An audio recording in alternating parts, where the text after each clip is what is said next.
தேவனுடைய இஸ்ரவேல்.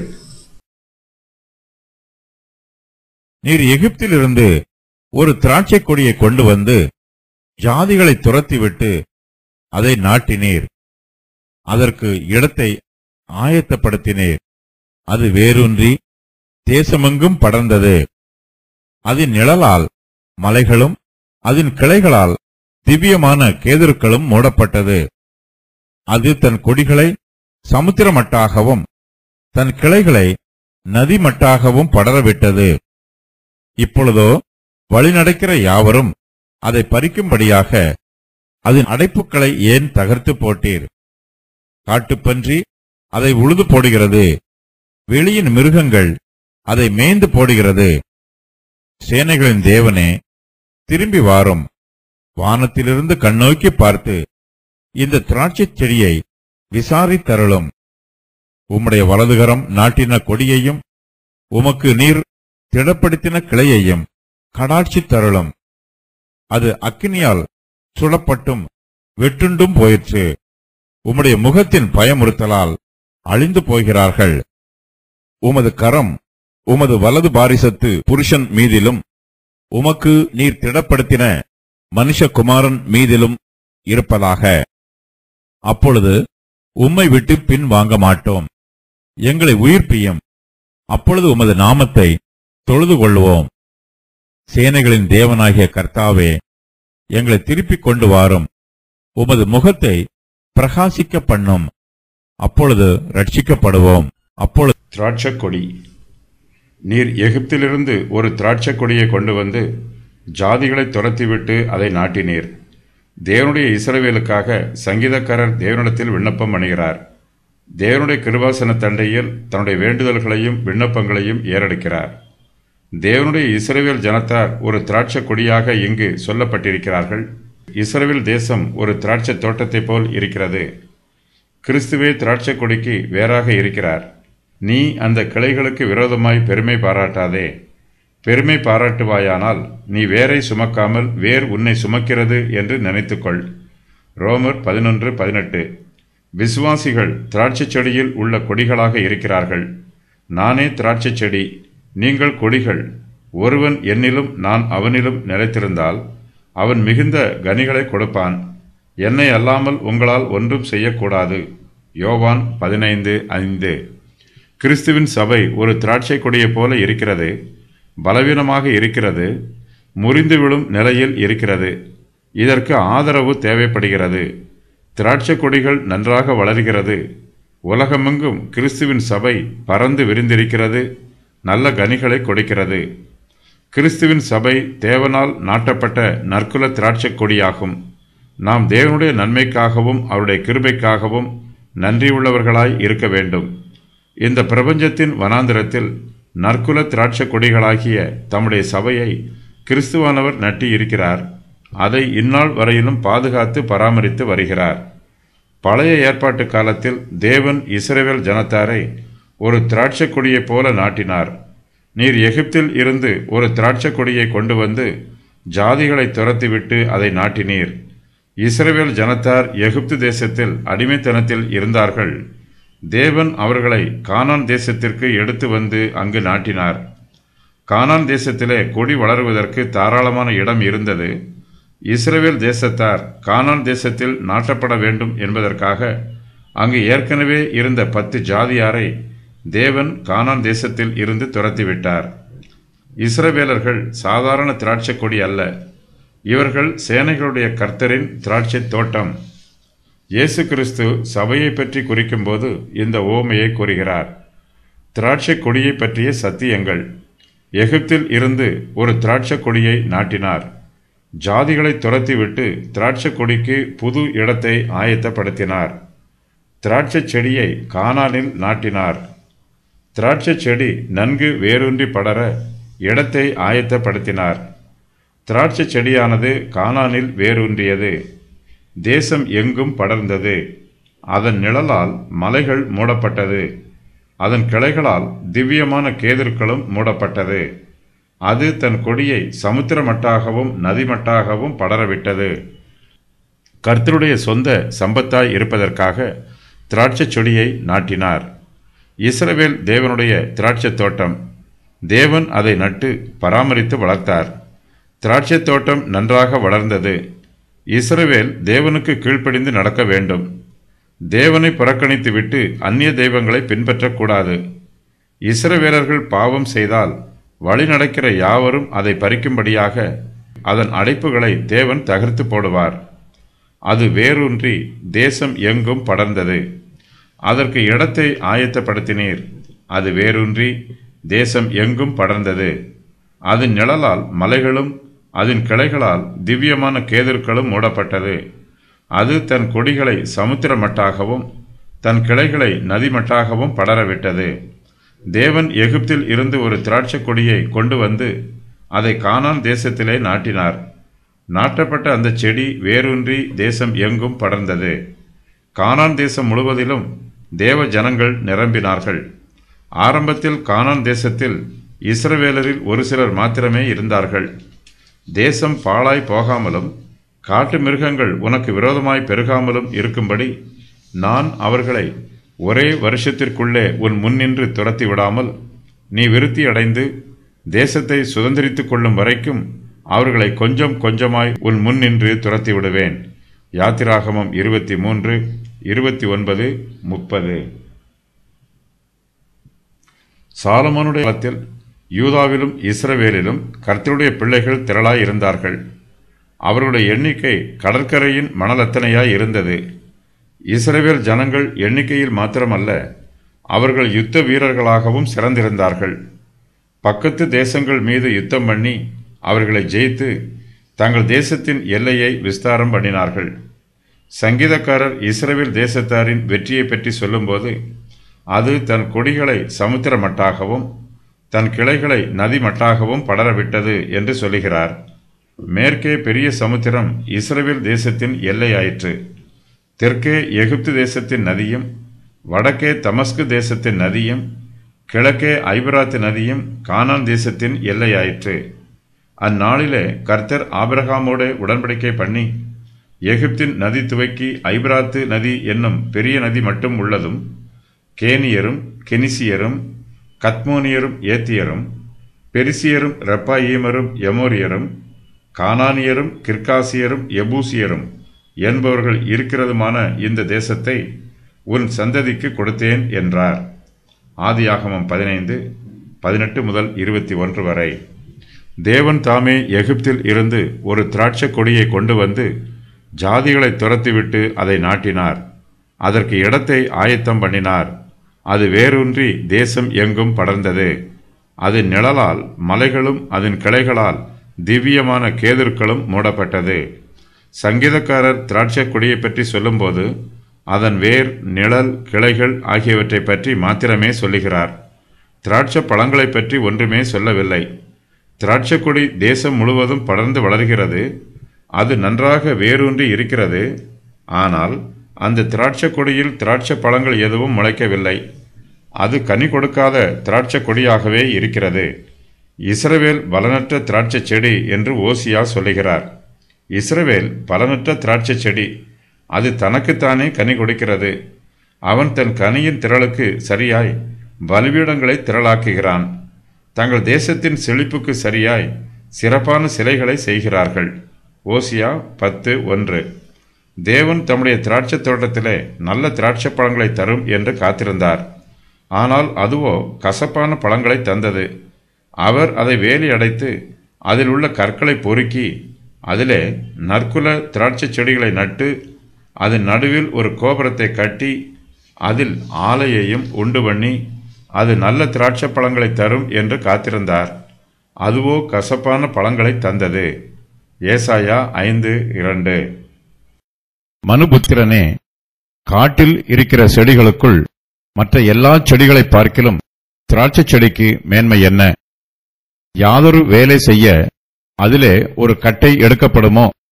யாதொரு தட்டுமுட்டை தூக்கி வைக்கும்படி ஒரு முளையை அதனால் செய்வார்களோ? இதோ அது அக்கினிக்கு இரையாக எரியப்படும். அதன் 2 முனைகளையும் அக்கினி எரித்து போடும். அதன் நடுத்துண்டும் வெந்து போம். அது எந்த வேலைக்காவது உதவுமோ? இதோ அது வேகாதிருக்கும் போதே ஒரு வேலைக்கும் உதவாதிருக்க அக்கினி அதை எரித்து அது வெந்து போன பின்பு அது இனி ஒரு வேலைக்கு உதவுவது எப்படி? ஆதலால் கர்த்தராகிய ஆண்டவர் சொல்லுகிறது என்னவென்றால், காட்டுச் செடிகளுக்கு உள் இருக்கிற திராட்சைச் செடியை நான் அக்கினிக்கு இரையாக ஒப்புக் கொடுத்தது போல எருசலேமின் குடிகளையும் அப்படியே ஒப்புக் கொடுத்து. எசேக்கியேல் 15 2 முதல் 6 வரை. வெளியின் மிருகங்கள் அதை மேய்ந்து போடுகிறது. இப்பொழுதோ வழிநடக்கிற யாவரும் அதை பறிக்கும்படியாக அதன் அடைப்புக்களை ஏன் தகர்த்து போட்டீர்? காட்டுப்பன்றி அதை உழுது போடுகிறது, வெளியின் மிருகங்கள் அதை மேய்ந்து போடுகிறது. தேவன் தாம் நட்டிய திராட்சை கொடிக்கு அநேக நன்மைகளை செய்தார். அதை சுற்றிலும் அடைப்புக்களை போட்டார்.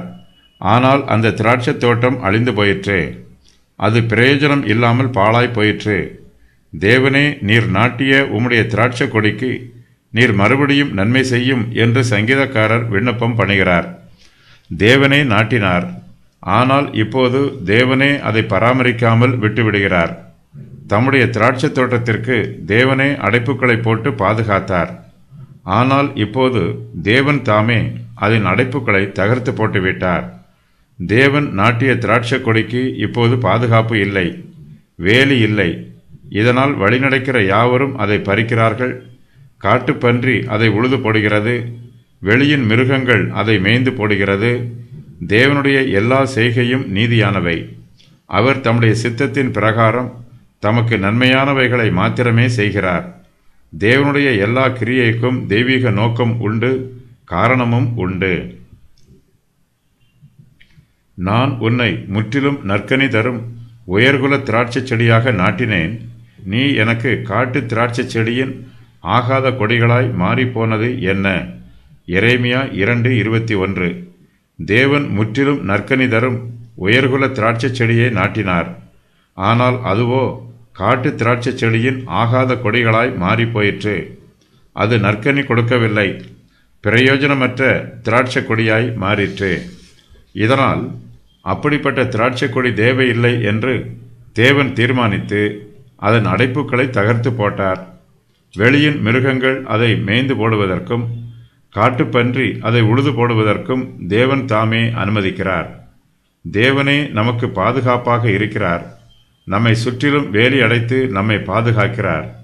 தேவனுடைய பாதுகாப்பு நமக்கு இல்லை என்றால் சத்ரு நம்மை எளிதாக பிடித்து கொள்வான். நம்மை பாதுகாக்க வேண்டும் என்பதற்காகவே கர்த்தர் தம்முடைய திரு இரத்தத்தினால் நம்மை சுற்றிலுமாக வேலி அடைத்திருக்கிறார். தேவன் இஸ்ரவேல் ஜனங்களை கானான் தேசத்திலே நாட்டினார். அவர்கள் வளர்ந்து பெருகினார்கள். ஆனால் தேவன் எதிர்பார்த்த நற்கனிகளை அவர்கள் கொடுக்கவில்லை. அவர்கள் தேவனுக்கு பிரயோஜனமற்றவர்களாகவும் பிரியமற்றவர்களாகவும் போய்விட்டார்கள். இதனால் தேவன் அதன் அடைப்புக்களை தகர்த்து போட்டார். இஸ்ரவேல் ஜனத்தாருக்கு பாதுகாப்பு இல்லாமல் போயிற்று. வருவோரும் போவோரும் இஸ்ரவேல் ஜனத்தார் மீது யுத்தம் பண்ணுகிறார்கள். தேவனுடைய திராட்சை தோட்டத்திலே தேவன் போட்டிருந்த அடைப்புக்களை அவர் தகர்த்து போட்டதினால் வழிநடக்கிற யாவரும் திராட்சை கொடிகளில் உள்ள பழங்களை பறிப்பதற்காக வருகிறார்கள். காட்டு மிருகங்கள் அதை அழிப்பதற்காக வருகிறது. தேவன் தம்முடைய தோட்டத்திற்கு போட்டிருந்த அடைப்பு தகர்த்து போடப்படாத வரையிலும் திராட்சை கொடியில் உள்ள ஒரு இலையை கூட வழி நடக்கிறவர்களால் பறிக்க முடியவில்லை. காட்டு பன்றிகளாலும் வெளியின் மிருகங்களாலும் திராட்சை தோட்டத்திற்கு உள்ளே உட்புக முடியவில்லை. ஆனால் இப்போதோ தேவன் அதன் அடைப்புக்களை தகர்த்து போட்டதினால் திராட்சை கொடிகளுக்கு பாதுகாப்பு இல்லாமல் போயிற்று. திராட்சை தோட்டமே அழிந்து போயிற்று. தேவன் தம்முடைய அடைப்பை திராட்சை தோட்டத்தில் இருந்து தகர்த்து போட்டதினால் திராட்சை தோட்டத்தில் உள்ள கொடிகள் அக்கினியினால் சுடப்பட்டும் வெட்டுண்டும் போயிற்று. தேவன் தம்முடைய பாதுகாப்பை இஸ்ரவேல் ஜனங்களை விட்டு நீக்கி போட்டார். இதனால் அவர்கள் பாதுகாப்பு அற்றவர்கள் ஆனார்கள். புறஜாதி ஜனங்கள் இஸ்ரவேல் ஜனங்களை முட்களைப் போலவும் குருத்துக்களைப் போலவும் பார்த்து அவர்களை தீயிட்டு கொளுத்தி விட்டார்கள். இஸ்ரவேல் தேசத்தையே அழித்து போட்டார்கள். தேவன் நம்மை பாதுகாக்கவில்லை என்றால் நமக்கு ஆபத்தும் அழிவும் நிச்சயம் உண்டாகும். கனி கொடுக்கும் ஜீவியம் ஜீவிக்கவில்லை என்றால் தேவனுடைய ஆதரவும் பராமரிப்பும் பாதுகாப்பும் நமக்கு கிடைக்காது. தேவன் நம்மை சுற்றிலும் பாதுகாப்பாக போட்டிருந்த அடைப்புகளை தகர்த்து போடுவார். சத்ரு எளிதாக நம்மை மேற்கொண்டு விடுவான். இஸ்ரவேலரின் சத்துருக்கள் மிருகங்களாக வர்ணிக்கப்படுகிறார்கள். புறஜாதி ஜனங்கள் இஸ்ரவேல் மீது தொடர்ந்து படையெடுத்து வந்தார்கள். காட்டுப்பன்றிகளைப் போல அவர்கள் நிலங்களை அழித்து போட்டார்கள். வெளியின் மிருகங்கள் என்பது காட்டு மிருகங்களை குறிக்கும். யூதர்களுடைய பாரம்பரிய வழக்கில் அவர்கள் இதை ஆற்றின் மிருகங்கள் என்று கூறி வந்தார்கள். இஸ்ரவேலர்கள் பாவம் செய்யாமல் இருக்கும்போது அவர்களுடைய விரோதிகள் ஆற்றின் மிருகங்களைப் போல பலவீனமாக இருப்பார்களாம். அவர்கள் பாவம் செய்த போதோ அவர்களுடைய விரோதிகள் காட்டு மிருகங்களைப் போல பலமுள்ளவர்களாக இருப்பார்களாம். இது யூதர்களின் பாரம்பரிய நம்பிக்கை. வேதாகமத்தில் புறஜாதி ராஜ்யங்கள் காட்டு மிருகங்களாகவும் ஆற்று மிருகங்களாகவும் வர்ணிக்கப்பட்டுள்ளன. எகிப்து முதலை, அசீரியா சிங்கம், பாபிலோன் கழுகின் சிறகுகளும் மனுஷருடைய இருதயமும் கொண்ட சிங்கம், மேதிய பெர்சியா கரடி, ஆடு, கிரேக்கு சிவிங்கி வெள்ளாட்டுக்கடா, ரோம் கொடிய மிருகம், ரோம் 10 கொம்புகளுடைய மிருகம், கிரேக்கு 7 தலைகளும் 10 கொம்புகளும் உடைய மிருகம், புறஜாதிகள் காட்டுப்பன்றியும் வெளியின் மிருகங்களும். இந்த திராட்சை செடியை விசாரித்தருளும். சேனைகளின் தேவனே திரும்பி வாரும். வானத்தில் இருந்து கண்ணோக்கி பார்த்து இந்த திராட்சை செடியை விசாரித்து அருளும். உம்முடைய வலதுகரம் நாட்டின கொடியையும் உமக்கு நீர் திடப்படுத்தின கிளையையும் கடாட்சி தருளும். அது அக்கினியால் சுடப்பட்டும் வெட்டுண்டும் போயிற்று. உம்முடைய முகத்தின் பயமுறுத்தலால் அழிந்து போகிறார்கள். சங்கீதக்காரர் தேவனுடைய உதவிக்காகவும் பாதுகாப்புக்காகவும் பராமரிப்புக்காகவும் விண்ணப்பம் பண்ணுகிறார். தேவன் தாமே நாட்டின திராட்சை செடியை வானத்தில் இருந்து கண்ணோக்கி பார்க்குமாறு விண்ணப்பம் பண்ணுகிறார். வானம் தேவனுடைய சிங்காசனம், அது அவருடைய வல்லமையும் மகிமையும் விளங்கும் ஸ்தலம். தேவன் சொல்ல ஆகும், அவர் சொல்ல நிற்கும். அவர் வானத்தில் இருந்து கட்டளை கொடுக்கிறார். சங்கீதக்காரர் தனக்கு ஒத்தாசை வரும் பர்வதத்திற்கு நேராக தன்னுடைய கண்களை ஏறெடுத்து பார்க்கிறார். சேனைகளின் தேவனே திரும்பி வாரும். வானத்தில் இருந்து கண்ணோக்கி பார்த்து இந்த திராட்சை செடியை விசாரித்தருளும். உம்முடைய வலதுகரம் நாட்டின கொடியையும் உமக்கு நீர் திடப்படுத்தின கிளையையும் கடாட்சி தருளும் என்று கர்த்தரிடத்தில் ஜெபம் அணுகிறார். தேவனுடைய வலதுகரம் நாட்டின திராட்சை கொடி இப்போதும் அக்கினியால் சுடப்பட்டும் வெட்டுண்டும் போயிற்று. தேவன் இதை வானத்தில் இருந்து கண்ணோக்கி பார்க்க வேண்டும் என்றும் தாம் நட்டின திராட்சை கொடியையும் தமக்கு தாம் திடப்படுத்தின கிளையையும் கடாட்சி தருளுமாறும் சங்கீதக்காரர் விண்ணப்பம் பண்ணுகிறார். தேவன் தம்முடைய திராட்சை செடிக்கு தம்முடைய கிருபையை காண்பிக்க வேண்டும். தம்முடைய திராட்சை தோட்டத்திற்குள் தமது கிருபையினால் பிரவேசிக்க வேண்டும். தேவனே இந்த திராட்சை கொடியை நாட்டியவர், அதை தமக்காகவே நாட்டினார். ஆகையினால் சங்கீதக்காரர் தேவனுடைய திராட்சை தோட்டத்தை அவருடைய தெய்வீக பராமரிப்புக்கு ஒப்புக் கொடுக்கிறார். நீர் திடப்படுத்தின கிளையையும் கடாட்சி தரலும் என்று சங்கீதக்காரர் சொல்லும் இந்த வாக்கியத்தில் கிளை என்னும் வார்த்தைக்கு பென் என்னும் எபிரேய வார்த்தையை பயன்படுத்தி இருக்கிறார். பென் என்னும் எபிரேய வார்த்தைக்கு குமாரன் என்று பொருள். தேவன் இஸ்ரவேல் புத்திரரை தமக்காக திடப்படுத்தி இருக்கிறார் என்பதே இந்த வாக்கியத்தின் பொருளாகும். தேவன் தம்முடைய பிள்ளைகளை கடாட்சி தருள வேண்டும். தேவனே அவர்களை திடப்படுத்த வேண்டும். கிளைகள் செடியில் இருந்து வளரும். இஸ்ரவேலின் செடியில் இருந்து அதன் கோத்திரத்தார்கள் பிரிந்து வளருகிறார்கள். இப்போதும் பிரதான ஆசாரியனாகிய யோசுவாவே, நீ கேள். உனக்கு முன்பாக உட்கார்ந்திருக்கிற உன் தோழரும் கேட்க கடவர்கள். இவர்கள் அடையாளமாயிருக்கிற புருஷர். இதோ கிளை எண்ணப்பட்டவராகிய என் தாசனை நான் வரப்பண்ணுவேன். சகரியா 3:8. கிளை எண்ணப்பட்டவராகிய தேவனுடைய தாசன் வரும் வரையிலும் திராட்சை செடி பாதுகாக்கப்பட வேண்டும். இஸ்ரவேல் ஜனத்தார் பாதுகாக்கப்பட வேண்டும். இயேசு கிறிஸ்து இந்த பூமியில் அவதரிக்கும் வரையிலும் தாவீதின் குடும்பத்தார் பாதுகாக்கப்பட வேண்டும். இயேசு கிறிஸ்துவே மெய்யான திராட்சை செடி. ஈசா என்னும் அடிமரத்தில் இருந்து ஒரு துளிர் தோன்றி அவன் வேர்களில் இருந்து ஒரு கிளை எழும்பி செழிக்கும். ஏசாயா 11:1. எங்களை உயிர்ப்பியும். உமது கரம் உமது வலது பாரிசத்து புருஷன் மீதிலும் உமக்கு நீர் திடப்படுத்தின மனுஷகுமாரன் மீதிலும் இருப்பதாக. அப்பொழுது உம்மை விட்டு பின்வாங்க மாட்டோம். எங்களை உயிர்ப்பியும். அப்பொழுது உமது நாமத்தை தொழுது கொள்ளுவோம். சங்கீதக்காரர் தேவனிடத்தில் ஜெபம் பண்ணுகிறார். தேவன் தம்முடைய வலது கரத்தினால் நாட்டின திராட்சை கொடியில் தமக்கு அவர் திடப்படுத்தின கிளையும் அழிந்து போகிறது என்றும் அதை தேவன் தாமே கடாட்சி தருள வேண்டும் என்றும் ஜெபம் பண்ணுகிறார். தேவனுடைய முகத்தின் பயமுறுத்தலால் இஸ்ரவேல் ஜனங்கள் அழிந்து போகிறார்கள். சங்கீதக்காரர் இஸ்ரவேல் ஜனங்களுக்காக ஜெபம் பண்ணும்போது, உமது கரம் உமது வலது பாரிசத்து புருஷன் மீது இருப்பதாக என்று ஜெபம் பண்ணுகிறார். வலது பாரிசத்து புருஷன் என்பது ராஜாவை குறிக்கிற வார்த்தை. இது தாவீது ராஜாவையோ அல்லது தாவீது ராஜாவின் குடும்பத்தில் உள்ள வேறு யாராவது ஒரு ராஜாவையோ அல்லது தாவீதின் குமாரனாகிய இயேசு கிறிஸ்துவையோ குறிக்கிற வார்த்தையாக இருக்கலாம். தேவன் தம்முடைய ஜனங்களை பாதுகாத்தால் மாத்திரம் போதாது, அவர் அவர்களை திடப்படுத்த வேண்டும். தம்முடைய பிள்ளைகளை தேவன் தமக்கு சொந்தமாக்கி கொள்ள வேண்டும். தம்முடைய பிள்ளைகளை சுற்றிலும் இருந்த அடைப்புகளை தேவன் தகர்த்து போட்டார். அந்த அடைப்புகளை அவர் மறுபடியும் போட்டு தம்முடைய பிள்ளைகளை பாதுகாக்க வேண்டும், பலப்படுத்த வேண்டும், அவர்களை நற்கனி கொடுக்கச் செய்ய வேண்டும். சங்கீதக்காரர் தேவனிடத்தில் ஜெபம் பண்ணும்போது, எங்களை உயிர்ப்பியும் என்று சொல்கிறார். இதற்கு எங்களுக்குள் மறுபடியும் ஜீவனை தாரும் என்பது பொருளாகும். இஸ்ரவேல் ஜனங்கள் இப்போது ஜீவனற்றவர்களாக இருக்கிறார்கள்.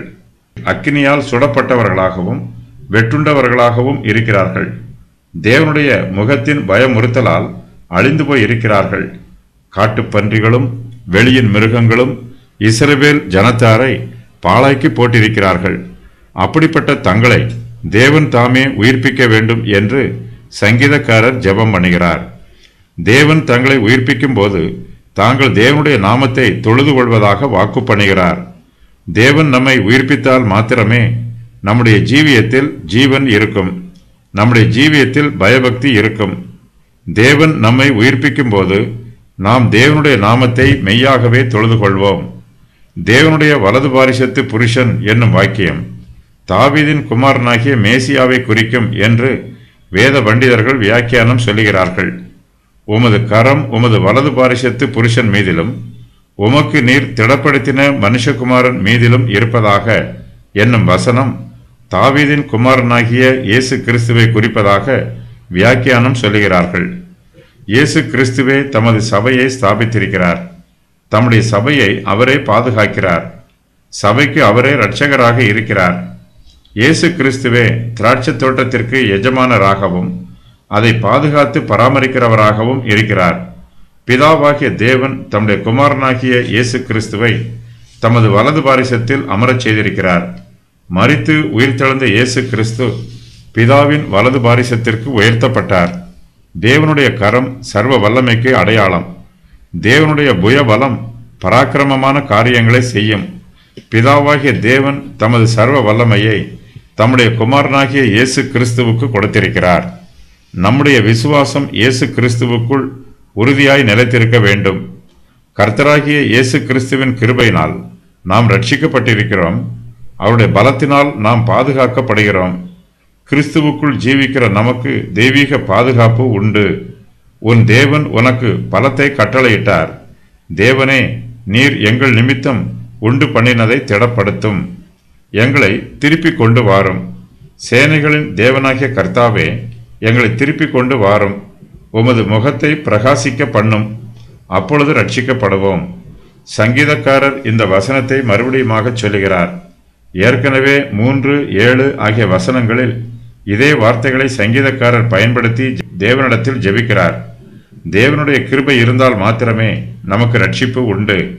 நம்முடைய தேவன் சேனைகளின் தேவன், சர்வ வல்லமையுள்ள தேவன். சேனைகளின் தேவனால் சத்துருவின் பிடியில் இருந்து நம்மை விடுவித்து தமிழத்தில் திருப்பி கொண்டு வர முடியும்.